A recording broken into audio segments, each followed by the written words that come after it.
Hi, I'm Tim. Welcome to Watchbox, and thanks for logging on. If you love this watch, email me, tmosso@thewatchbox.com. Your purchase and pricing email question line for buying this or any watch you see on any Watchbox platform. Please reach out to me directly for pricing. Email tmosso@thewatchbox.com for pricing details. Today, we're discussing a lovely and very traditional Panerai Luminor Marina, this one in titanium, the PAM00177. 3 hands, no date, manual wind, and the 44mm Alessandro Betterini case. Lots to love. So, 44 millimeters in diameter in titanium. It's 15 millimeters thick, and from lug tip to lug tip, 53.5 millimeters with a 24 millimeter spacing between the lugs. We'll throw it on my wrist, which is 16 centimeters in circumference, and it wears large, but large is the look. This timepiece is easy to wear, and while it does push right out to the edge of my wrist, I still recommend this watch for a wrist as small as 15 centimeters because it's super light in titanium. It's really just made of titanium and sapphire. And then the lugs are not as offensive when they push out to the edge of your wrist on a Radiomir or a Luminor, partly because the watch reads more or less like a square or a cushion, and the lugs are barely there as physical components. So again, I would wear this quite happily, and as you can see, it's even surprisingly thin, being manual wind. It has a sloped case flank. It will fit underneath more sleeves than you think. This is a bit upscale, and not something you typically see on a 3-hand manual wind Luminor, but we've got a alligator leather strap, large rectangular scale alligator leather, dark brown, semi-gloss finish, thickly bolstered to give it volume. There is a contrasting stitch, and then what appears at first glance to be a sheer cut side is actually a rather tortuously folded flank. So it is a folded strap for a little bit of extra elegance. Sheer cut sides can be a bit crude here. We have a trapezoidal pin buckle in matching titanium. The lugs are held on using screws and bars, which is the old school Panerai way, initiated back in the early 1990s, back in 93 when the first civilian market Panerais hit the market. So if you're Paneristi or a Paneristo, you probably already have the tools at home to swap straps here. And if you're a Panerai traditionalist, you'll be happy to see this because they later started decontenting their watches with spring bars. This is more secure. The case is all in satin, and for a lot of folks, that's going to be preferable. Big bling isn't necessarily core to the Panerai identity, which is drawn from the era of military issue in the 30s, 40s, 50s, and beyond in the Italian Navy and its allies.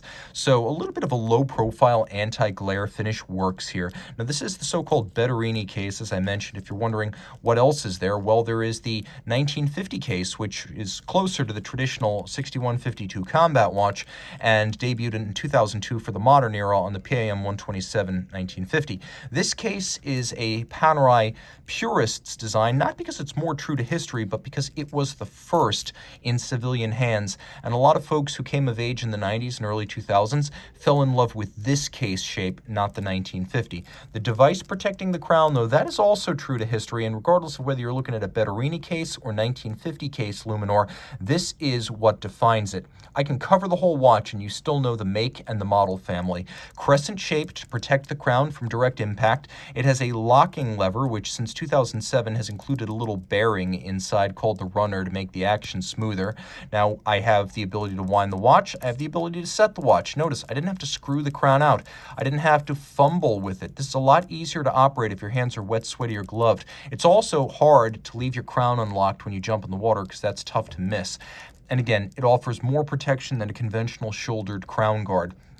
This system was originally developed by Panerai in the late 40s, implemented in the 50s. The idea was that for a manual wind watch, you don't want to continuously be threading the crown in and out because that's going to wear out the crown seals. So this system only decompresses and recompresses. It doesn't require you to thread through the seals. The dial is matte, which means it's anti-glare, which means the contrast is fairly high between the elements of Luminova and the dial base itself. You can see only the Luminova elements, the hands, are visible here because they are blackened. Now, sandwich construction here obtains, which means a stencil with the numerals and the indices on top of a solid disc of lume. And you can see that all of these indices and numerals have depth. That's what it means to be a sandwich dial. 2 layers with the lume on the bottom and the stencil on the top. We'll do a quick lume shot here, and you can see the watch lives up to its name and the Panerai brand reputation. How much do you love that open 6?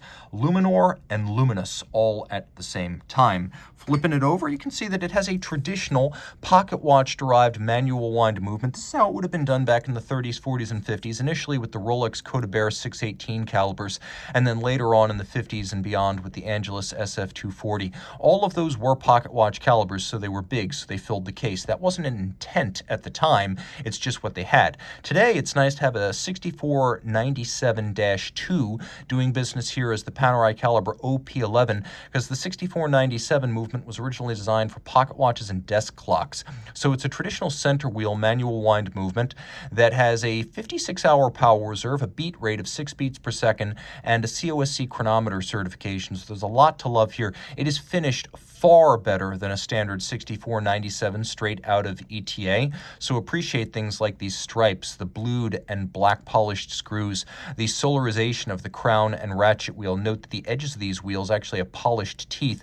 Everything here is mechanically executed, but very attractively, right down to the black polished swan's neck. It uses Edicron for fine adjustment, which I love because that allows for very precise adjustment of timing and beat error. And then all of this is water resistant down to 300 meters. Reach out to Team Mosso at thewatchbox.com for purchase and pricing details of this Panerai Luminor Marina PAM00177.